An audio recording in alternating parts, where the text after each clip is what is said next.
Muitas pessoas já me perguntaram: Pio, qual é o segredo da Comunhão Cristã Aba? Qual é o segredo desse ministério? E quando fazem algumas perguntas assim, a gente fica pensando: será que existe algum segredo? Eu acho que o segredo é não ter segredo. Então nós não temos segredo. É claro que não tem uma resposta simples a essa pergunta. Mas existem sim alguns fatores, algumas práticas que nós temos e que têm agradado o coração de Deus, e Deus tem sido favorável, Deus tem nos abençoado muito, muito, muito. Se você me permitir, em poucos minutos eu quero, de repente, citar alguns desses fatores que têm nos abençoado, infinitamente mais do que temos pedido ou do que temos pensado. Olha esse texto de Efésios capítulo 3, versículos 20 e 21. O texto sagrado diz assim: Deus, Ele é poderoso, aquele que é capaz. Uma outra versão diz: aquele que é poderoso, capaz de fazer infinitamente mais do que tudo o que pedimos ou pensamos. Diga comigo, pensamos. De acordo com o seu poder que atua em nós. Olha o versículo 21. A Ele seja glória na igreja e em Cristo Jesus, por todas as gerações, para todos sempre. Amém e amém, amém. Amados, que revelação maravilhosa esse texto. Deus é poderoso para fazer. Esse texto está dizendo que não existe impossibilidades, não existe impossíveis para Deus, o nosso Pai Celestial. Para Deus, tudo é possível. Então, se eu pudesse dizer, a Comunhão Cristã Aba, os pastores, a liderança dessa igreja tem algum segredo? Nós cremos que para Deus tudo é possível. Nós cremos que para Deus tudo é possível. Deus não tem problemas, Deus não tem limitações, Deus não tem impedimento algum. Os nossos pensamentos são limitados, mas o poder de Deus não. A nossa capacidade é limitada, mas a capacidade de Deus não. Os nossos recursos são limitados, mas os recursos de Deus não. E Deus quer que você veja Ele, e também Ele quer que você veja a você mesmo da maneira como Ele te vê. Deus quer ver você nele e quer que você experimente o ilimitado dEle. Amados, isso é um modelo mental. Isso é uma estrutura de pensamento. Deus quer usar a sua vida. Deus quer usar a sua vida. Você é o melhor de Deus para fazer o que Deus quer fazer sobre a terra. Queridos, Deus jamais pensou em substituir você. Deus jamais pensou em substituir o homem por um animal, ou por um anjo, ou por um arcanjo. Jamais. Deus olha para você e Ele espera você, não a pessoa que está do seu lado, Ele espera você a se levantar e se dispor e dizer: Senhor, eis-me aqui, usa-me a mim. Eis-me aqui, usa-me a mim. Amados, eu não sou a pessoa mais capaz, eu não sou a pessoa mais provável, eu não sou a pessoa mais isso, mais aquilo. Não sou. Mas um dia eu cheguei para Ele e falei assim: Deus, eis-me aqui. Eis-me aqui.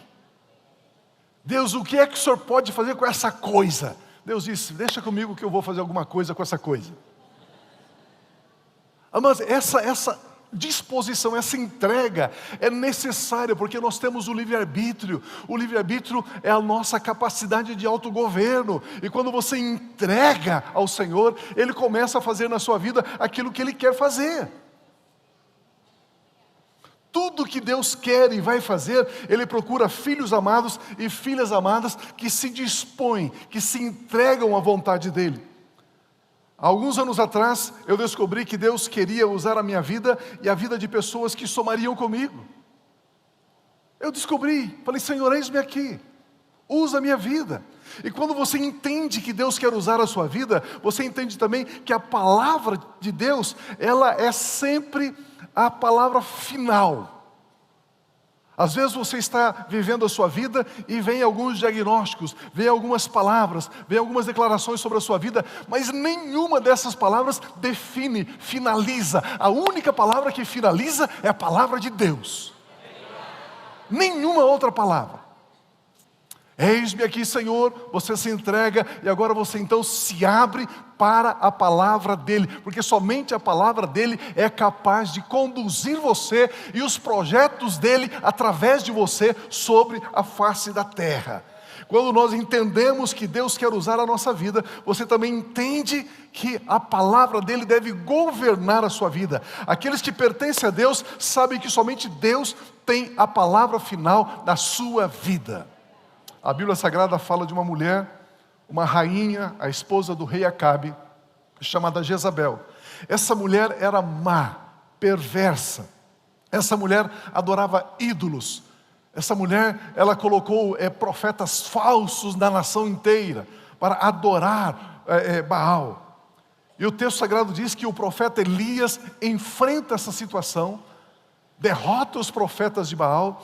Então essa mulher perversa ameaçou de morte o profeta Elias. Olha 1 Reis 19:2, diz assim: então Jezabel, por isso Jezabel mandou um mensageiro a Elias para dizer-lhe: que os deuses me castiguem com todo rigor, se amanhã, nesta hora, eu não fizer com a sua vida o que você fez com a vida deles, dos profetas de Baal.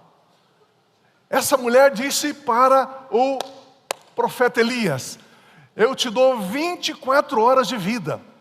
Dentro de 24 horas você estará morto. Assim como os profetas de Baal foram mortos, você estará morto dentro de 24 horas. Essa mulher profetizou, declarou na vida do homem de Deus. Sabe de uma coisa? O que Jezabel não sabia é que quem fala na vida dos filhos de Deus é somente Deus. Quem determina os acontecimentos na vida dos filhos de Deus é somente Deus. Quem determina os acontecimentos nessa igreja é somente Deus. Só Deus. Quem governa as nossas vidas é o nosso Pai Celestial. Mas não é a economia que determina a sua vida abundante, é o teu Pai Celestial. Não são as redes sociais que determinam a sua popularidade nos céus, é a comunhão com o Espírito Santo de Deus. Não são as pessoas que determinam se você vai ficar em pé ou se você vai cair. A Bíblia Sagrada diz que tem um homem de branco que ele coloca ao seu lado e ele te sustenta, e você jamais tropeçará e você jamais cairá. Esta é a palavra de Deus. Aleluia.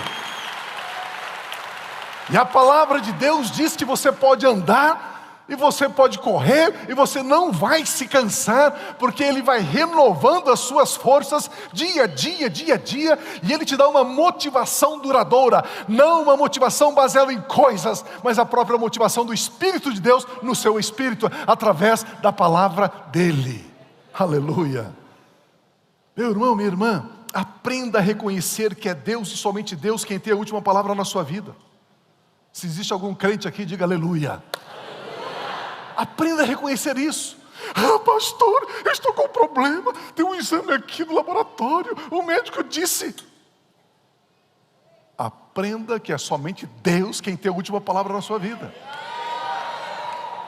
Pastor, eu fiz uma consultoria na minha empresa e o consultor disse que a minha empresa vai ter que quebrar, vai fechar, não sei o quê. Ei, aprenda que é só Deus quem tem a última palavra na sua vida.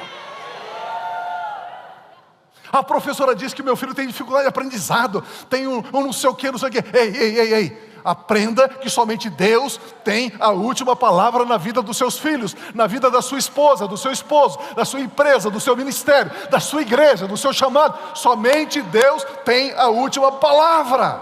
Aleluia. Queridos, o que Jezabel não sabia é que Elias não somente não morreria dentro de 24 horas, mas Elias não morreria na próxima semana, Elias não morreria no próximo mês, Elias não morreria no próximo ano, Elias não morreria na próxima década, Elias não morreria no próximo século. O que ela não sabia é que Elias não morreria jamais. Aleluia. Aleluia! Aleluia! Aquela endemoniada profetizou, dizendo: Elias, você vai morrer amanhã. Deus olhou e falou assim: ah, é? Só para você ficar sabendo, Satanás, ele não vai morrer nunca. Elias estava andando, veio uma carruagem de fogo, cavalos de fogo, pegaram ele foi arrebatado, ele nunca morreu.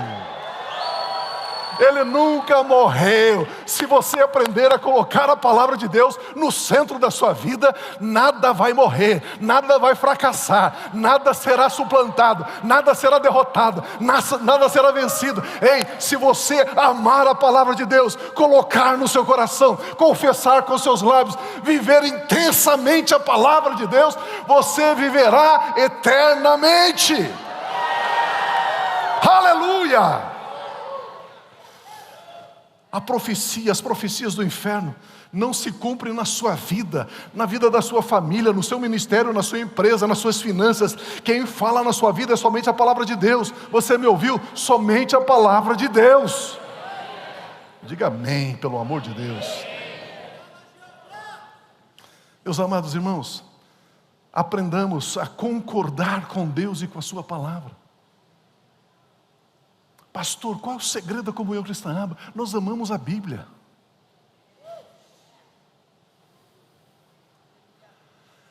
Graças a Deus, domingo após domingo, semana após semana, nós estamos aqui falando da Bíblia. Nós amamos a palavra de Deus.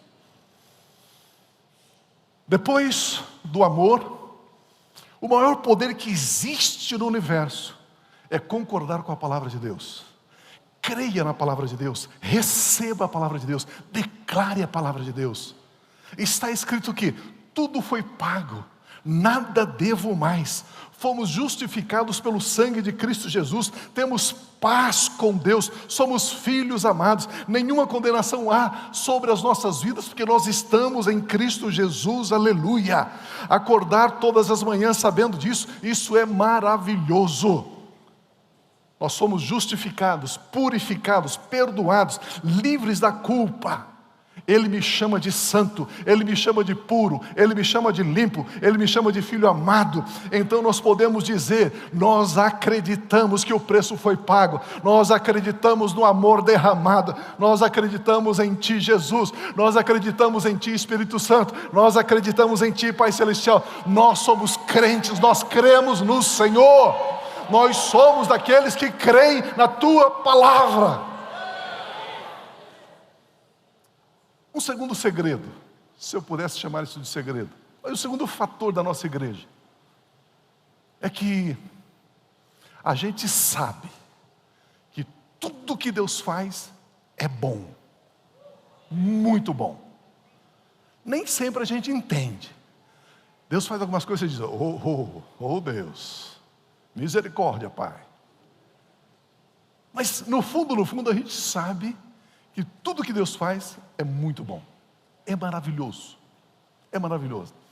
Olha essa história, o pastor Pape leu uma história, deixa eu ler mais uma para você, Marcos 7,31. Olha que texto lindo. A seguir Jesus saiu dos arredores de Tiro e atravessou Sidom, até o mar da Galileia e a região de Decápolis. Decápolis são 10 cidades ao redor. Ali, algumas pessoas lhe trouxeram um homem que era surdo e mal podia falar, suplicando que lhe impusesse as mãos. Trouxeram um homem surdo e falava com muita dificuldade. E disseram para Jesus: Senhor, impõe sobre eles as mãos. Depois de levá-lo à parte, longe da multidão, então Jesus tirou o homem da multidão, levou-o à parte. Jesus colocou os dedos nos ouvidos dele, em seguida cuspiu e tocou na língua do homem. Então voltou os olhos para o céu e com um profundo suspiro disse: Efatá, que quer dizer? Abra-te. Com isso, os ouvidos do homem se abriram, sua língua ficou livre e ele começou a falar corretamente. Jesus ordenou-lhes que não o contasse a ninguém. Contudo, quanto mais ele os proibia, mais eles falavam. O povo ficava simplesmente maravilhado e dizia: Ele, Jesus, faz tudo muito bem, faz até o surdo ouvir e o mudo falar. A Bíblia diz que Jesus faz tudo muito bem. Esse é um mistério, esse é um segredo que você precisa aprender. Tudo que Ele faz é muito bom. Ele faz tudo muito bem. Você precisa ter essa certeza. Você precisa ter essa paz e relacionamento com Deus. Deus, eu não estou entendendo, mas a Tua palavra diz que tudo que o Senhor faz é muito bom, é muito bem. Eu não estou enxergando, mas eu sei que é. O Senhor Jesus Cristo de Nazaré faz tudo muito bem, tudo maravilhosamente bem, tudo excelentemente bem. O padrão divino é excelência. Gênesis 1:31 diz assim: e Deus viu tudo o que havia feito, e tudo havia ficado muito bom, muito bom. Passaram-se a tarde e a manhã, esse foi o 6º dia. A palavra fazer aqui no grego é produzir, é formar, é modelar. A palavra bem no grego é belamente, excelentemente bem, finamente, corretamente. Tudo que Deus fez, tudo que Deus faz é muito bom, é muito bem. Ele modela belamente, Ele constrói de uma forma exuberante, Ele forma de uma maneira tal que não deixa espaço para reclamação. Nada do que Deus faz existe devolução, porque nada do que Ele faz tem defeito. Entender isso é muito bom. Ah, pastor, a minha filha está passando por uma crise, meu filho está passando por um problema. Espera, deixa Deus trabalhar. Deixa Deus trabalhar. Ah, pastor, aqui você não conhece a minha sogra. Deixa Deus trabalhar. Deixa Deus trabalhar. Ele faz tudo muito bem. Aquilo que para nós é um milagre, é algo assombroso, para Deus é natural. Tudo que Deus faz, 2 palavras gregas, né? Poieu e kalós. Ele modela tudo esplendidamente. Tudo é feito por Ele de uma maneira assombrosamente maravilhosa. No Antigo Testamento nós temos Deus Pai fazendo. Nos Evangelhos nós temos Jesus Cristo fazendo. Na igreja hoje nós temos o Espírito Santo fazendo. Amados, aprendamos a conviver com esta excelência do Espírito Santo. Convide o Espírito Santo a orientar você, a ajudar você em cada tarefa, em cada momento, em cada situação, em cada circunstância. É o Espírito Santo de Deus que por 29 anos tem nos guiado, salvando vidas, curando enfermos, libertando os oprimidos do diabo, formando líderes, edificando famílias, porque nós dependemos do Espírito Santo, e quando Ele trabalha juntamente conosco, tudo é feito com excelência, tudo vai muito bem, tudo é muito bom.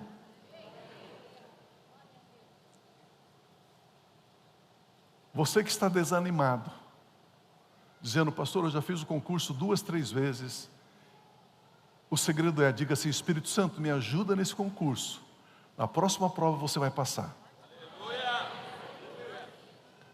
Você vai passar. Depois vem aqui me avisar. Viu? Eu passei. Pronto.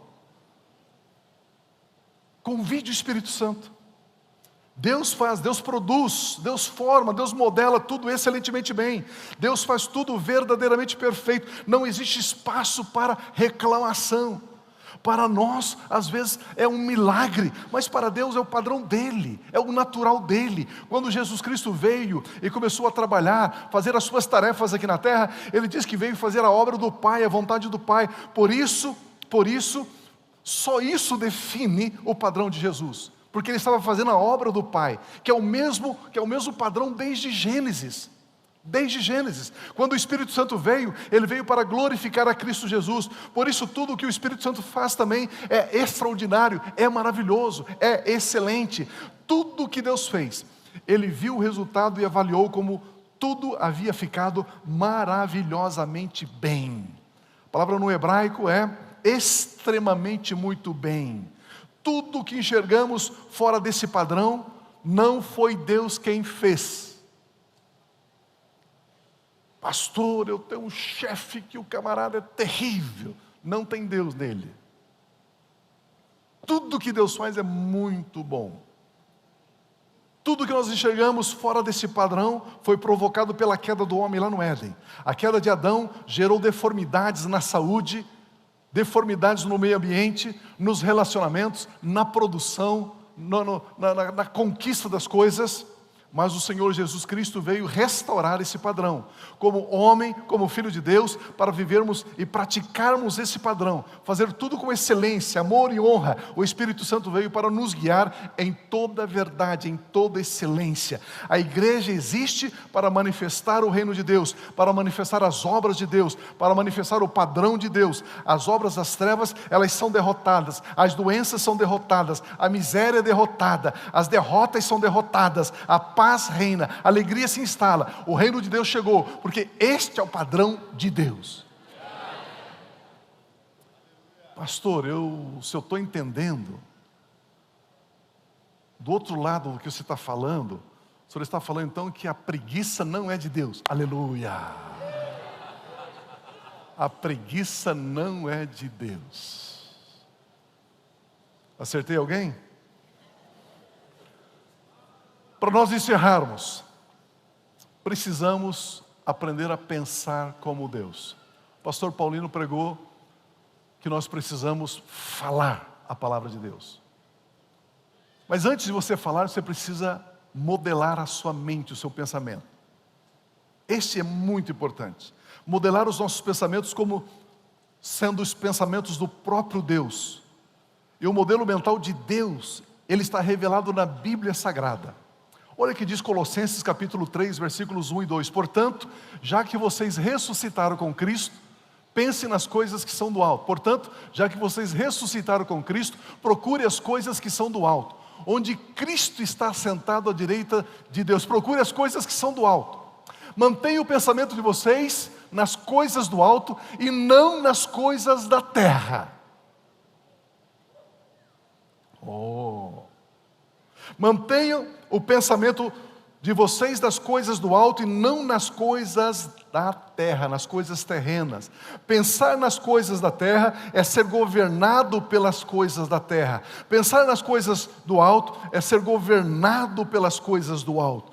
Quando somos dominados pelos pensamentos terrenos, somos impedidos de agir no sobrenatural. O que pensamos é o que falamos é o que governa as nossas vidas, o que falamos determina o nosso amanhã.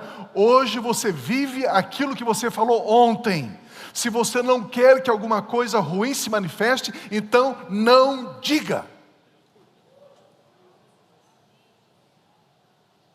Não diga. Pensar nas coisas do alto nos leva a falar das coisas do alto. Falar das coisas do alto nos leva a experimentar o excelente, o extraordinário, o sobrenatural. Aleluia! Queridos, isso é muito, muito, muito importante. Por exemplo, o Salmo 23, o Senhor é meu pastor, de nada tenho falta. Ele é meu supridor, Ele é meu pastor. Tendo Ele, as coisas são acrescentadas. Tendo Ele, Ele me basta. Nada me falta. Nada vai diminuir, nada vai decrescer. Ele é o meu pastor. O Salmo 18, versículo 2 diz assim: o Senhor é a minha rocha, Ele é a minha fortaleza, Ele é o meu libertador, o meu Deus, o meu rochedo em quem me refugio, Ele é o meu escudo e o poder que me salva, Ele é a minha torre alta. Queridos, você pode imaginar, se você levantar uma segunda-feira de manhã, uma terça-feira, uma quarta-feira, com estes pensamentos, com a sua mente cheia desta mensagem, cheia desses pensamentos, encha a sua mente com essas verdades. O Senhor é minha rocha. Você não está andando em lamaçal, em atoleiro, um passo para frente e um passo atrás, não. O Senhor é meu libertador. Você não é escravo do cigarro, você não é escravo da pornografia, das drogas, do medo, da escassez. O Senhor é meu escudo. Nada chega à minha vida para me destruir. O Senhor é o poder que me salva. O Senhor é minha torre alta. O Senhor é aquele que me sustenta. Estes são os pensamentos do alto. Versículo 30 diz: este é o Deus cujo caminho é perfeito. A palavra do Senhor é comprovadamente genuína. Que coisa tremenda. Ele é um escudo para todos os que nele se refugiam. A palavra do Senhor Deus é comprovadamente genuína. Não existe falha alguma na palavra de Deus. Tudo que a palavra de Deus diz que é.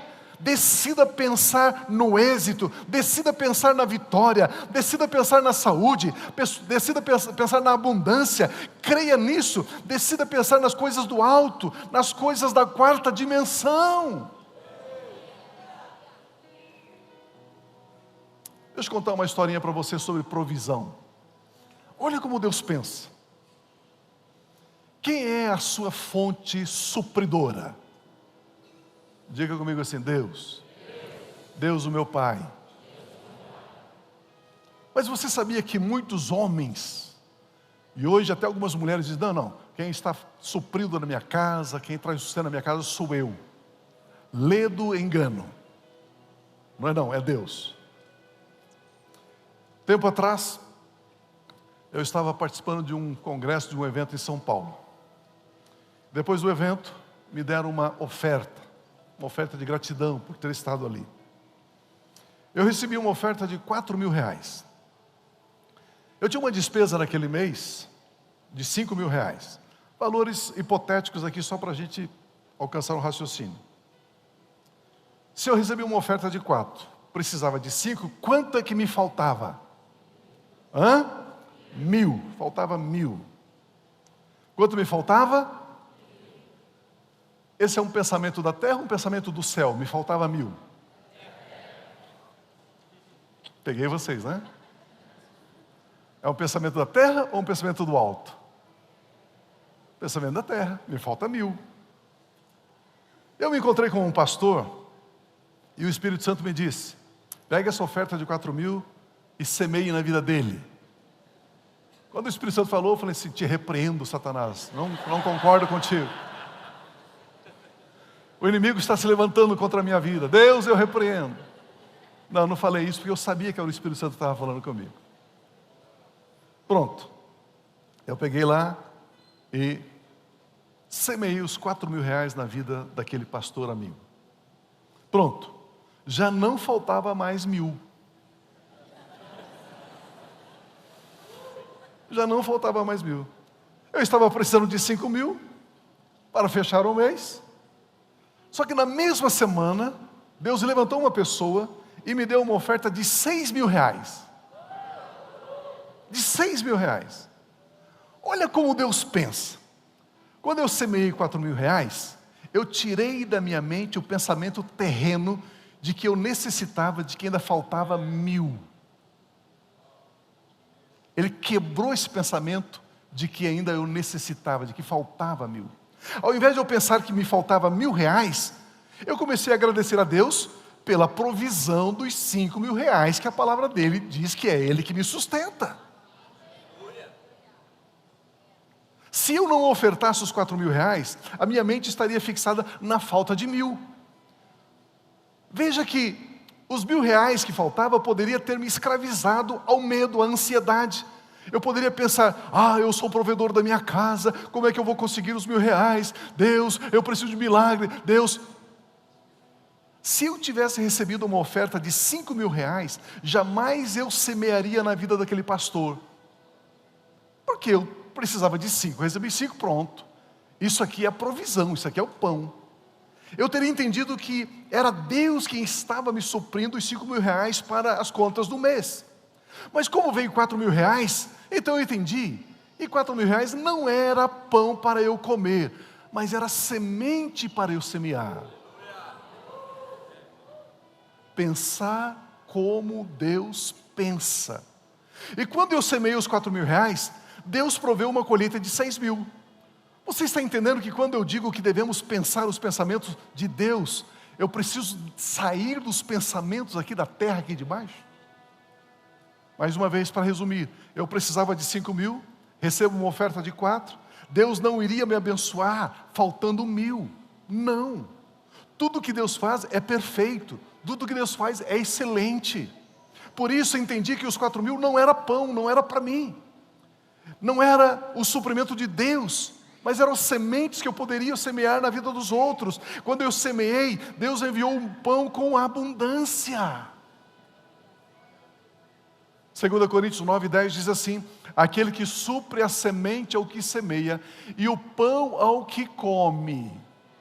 Ele supre duas coisas. Ele supre semente para você semear e pão para você comer. São duas coisas distintas. Também lhe suprirá e multiplicará a sementeira e fará crescer os frutos da sua justiça. Amados, aprendamos como Deus pensa. Primeiro Ele dá semente e depois Ele dá pão. A maioria de vocês não prosperam porque tudo que chega na sua mão você come, acha que é pão. E se você come semente, você não semeia. E se você não semeia, você não colhe. Meu Deus! O texto fala da semente para semear e do pão para comer. Deus dá semente ao que semeia, Deus dá pão para comer. Nós estamos aprendendo a concordar com Deus, a pensar como Deus pensa, crendo e vivendo a palavra de Deus.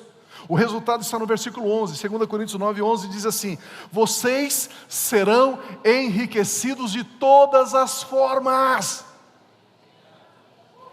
para que possam ser generosos em qualquer ocasião. Ser generoso em qualquer ocasião é vida sem crise. E por nosso intermédio, a sua generosidade resulte em ação de graças a Deus. Aquele pastor que recebeu os 4.000 reais, ele estava passando uma situação difícil. Muito difícil. E naquele dia ele tinha feito uma oração: Deus, eu preciso de um milagre hoje. Se eu não tiver um milagre hoje, eu entendo que terminou meu tempo no ministério. Eu vou fazer outra coisa. Ele era professor universitário, havia deixado a carreira de professor na universidade para se dedicar só ao ministério. Estava passando por uma dificuldade financeira assim muito, muito difícil. Ele falou assim: eu vou voltar para a minha profissão. Eu preciso de um sinal. E quando eu dei aquela oferta para ele falou assim: Deus está dizendo através da sua vida, Pio, que não é para eu voltar a ser professor universitário, eu preciso continuar no ministério. A Bíblia diz que quando você é generoso, quando você semeia, as pessoas dão graças a Deus. Olha que coisa tremenda. O sobrenatural começa quando você pensa como Deus pensa. Não pense em problema, pense como Deus pensa. Não pense em falta, pense como Deus pensa. Não pense em derrota, pense como Deus pensa. Queridos, olha o Salmo 139, versículos 13 e 14. Tu criaste o íntimo do meu ser e me teceste no ventre da minha mãe. Eu te louvo porque me fizeste de modo especial e admirável. Deus fez você como? Especial e admirável. Deus fez você como? Especial e admirável. Ele caprichou no seu nariz, na sua orelha, na sua altura, na cor da sua pele. Ele caprichou, Ele fez você de forma admirável. Você precisa se ver como Deus está te vendo. Aleluia!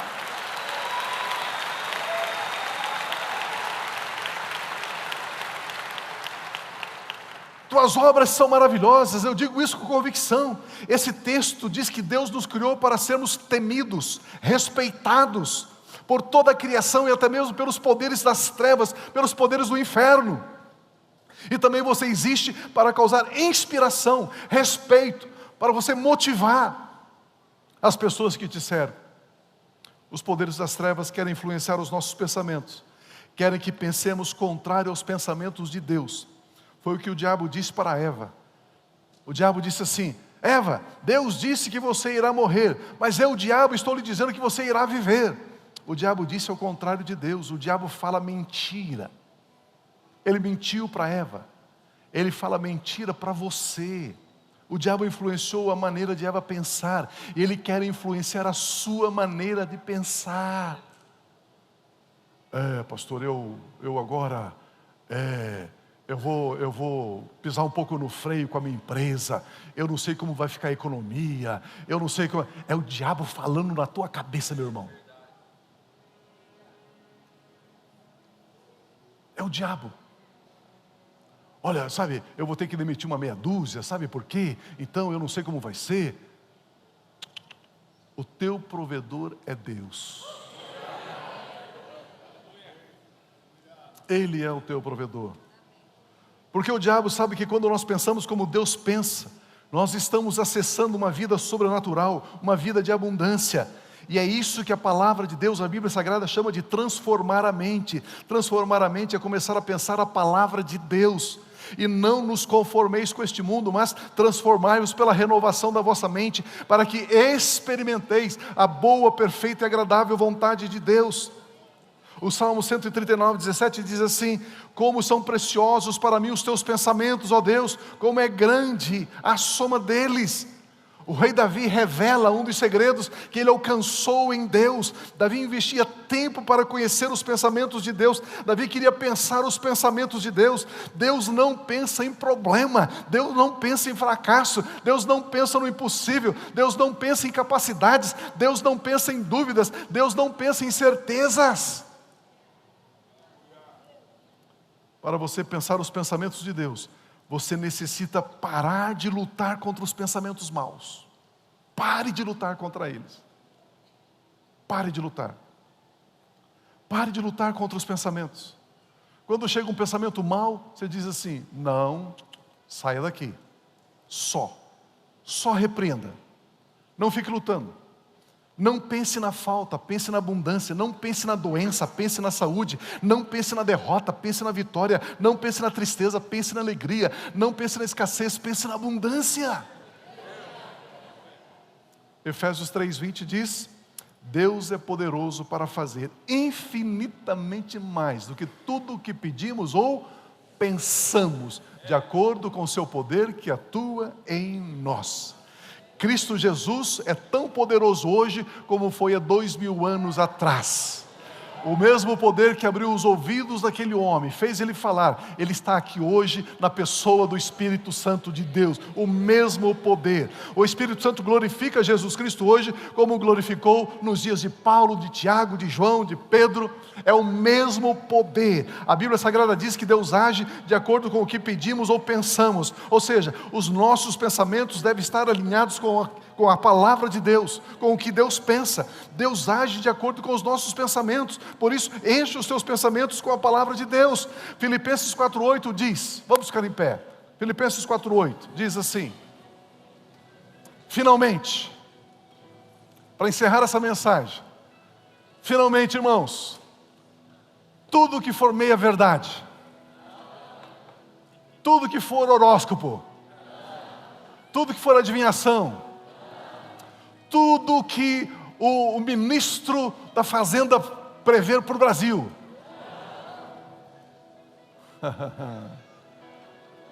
tudo que for verdadeiro, tudo que for nobre, tudo que for correto, tudo que for puro, tudo que for amável, tudo que for de boa fama, se houver algo de excelente ou digno de louvor, pensem nestas coisas. Pense nestas coisas.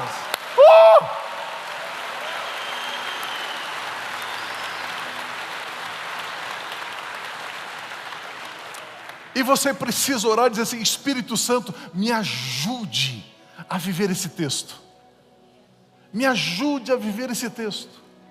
Tudo que for verdadeiro, tudo que for nobre, tudo que for correto, tudo que for puro, for amável, de boa fama, se houver alguma coisa de excelente, digno de louvor, é isso que vai ocupar os meus pensamentos. Não vai ser as notícias de jornais, não vai ser o que os políticos estão dizendo, não vai ser o que o mundo está dizendo, mas o que a palavra do meu Pai Celestial está dizendo. Esse será o meu modelo mental, esse será o meu norte, esta será a minha direção. A palavra de Deus, se ela diz que eu sou, eu sou. Se ela diz que eu posso, eu posso. Se ela diz que eu tenho, eu tenho. É assim que eu vou viver a minha vida diariamente. E Satanás e seus demônios saem da minha frente. Eu vou marchar, eu vou passar, porque eu sou como uma árvore plantada junto a ribeiros de águas. Eu dou fruto na estação própria. As minhas folhas não murcham, as minhas folhas não caem, e tudo que eu faço prospera, tudo que a minha família faz prospera, tudo que os membros dessa igreja faz prospera, em nome de Jesus. Aleluia! Aleluia! E é assim, e é assim, e é assim, e é assim. Aleluia! Aleluia! Aleluia! Quando Abraão ouviu a tua voz, o seu coração se encheu de fé em seu caminhar. Cada